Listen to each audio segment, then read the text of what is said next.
अस्ति यद्यपि सर्वत्र अस्ति यद्यपि सर्वत्र अस्ति यद्यपि सर्वत्र कासारं पद्मशोभितम्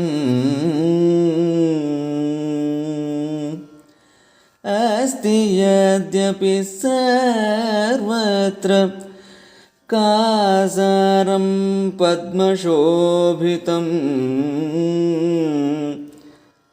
अस्ति यद्यपि सर्वत्र कासारं पद्मशोभितम् अस्ति यद्यपि सर्वत्र कासारं पद्मशोभितम्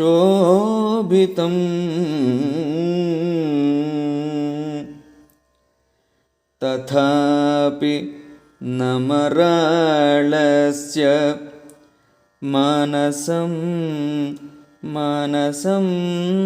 विना तथापि न मराळस्य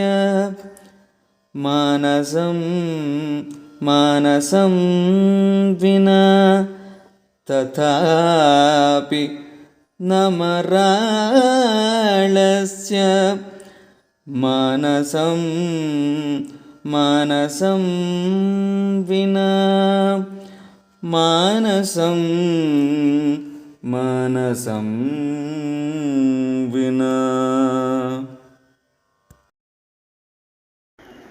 अस्ति ಯದ್ಯಪಿ ಸರ್ವತ್ರ ಕಾಸಾರಂ ಪದ್ಮಶೋಭಿತಂ ಎಂದು ಪ್ರಾರಂಭವಾಗುವ ಸುಭಾಷಿತ ಒಂದಿದೆ. ಭೂಮಿಯ ಎಲ್ಲೆಡೆ ನಾವು ಕೊಳಗಳನ್ನು ಕಾಣಬಹುದು. ಅಂತಹ ಕೊಳಗಳಲ್ಲಿ ನಾವು ತಾವರೆಗಳನ್ನು ಕಾಣಬಹುದು.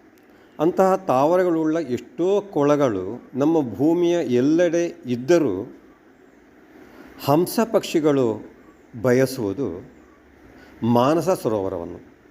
ಯಾಕೆಂತೇಳಿದರೆ ಆ ಮಾನಸ ಸರೋವರದ ತಿಳಿನೀರೇ ಅದಕ್ಕೆ ಅತ್ಯಂತ ಪ್ರಿಯವಾದುದು. ಹಾಗೆಯೇ ನಮ್ಮಲ್ಲಿ ವಿವೇಕವುಳ್ಳ ಯಾಚಕರಿರ್ತಾರೆ. ಕೊಡುವವರೆಲ್ಲರಿಂದಲೂ ಅವರು ಆ ವಸ್ತುವನ್ನು ಪಡೆಯಲು ಬಯಸುವುದಿಲ್ಲ. ಯಾರು ಒಬ್ಬ ಒಳ್ಳೆಯ ದಾನಿ ಇರ್ತಾನೋ, ಯಾರು ಸತ್ಪಾತ್ರರನ್ನು ನೋಡಿ ದಾನ ಮಾಡಬೇಕು ಎಂದು ಬಯಸುತ್ತಾನೋ ಅಂಥವರನ್ನೇ ಇಂತಹ ಯಾಚಕರು ಆಶ್ರಯಿಸಿ ಹೋಗಿ ಅವರಿಂದ ಬೇಕಾದುದನ್ನು ಪಡೆಯುತ್ತಾರೆ. ಇದನ್ನು ನಾವು ಗಮನದಲ್ಲಿಟ್ಟುಕೊಳ್ಳಬೇಕು. ಹೇಗೆ ಸತ್ಪಾತ್ರರಿಗೆ ನಾವು ದಾನವನ್ನು ಮಾಡಬೇಕೋ ಹಾಗೆ ನಾವು ಸತ್ಪಾತ್ರರಿಂದ ದಾನವನ್ನು ಪಡೆಯಬೇಕು ಎನ್ನುವುದನ್ನು ಈ ಸುಭಾಷಿತವು ಸಾರಿ ಹೇಳುತ್ತದೆ. ಹರೇ ರಾಮ.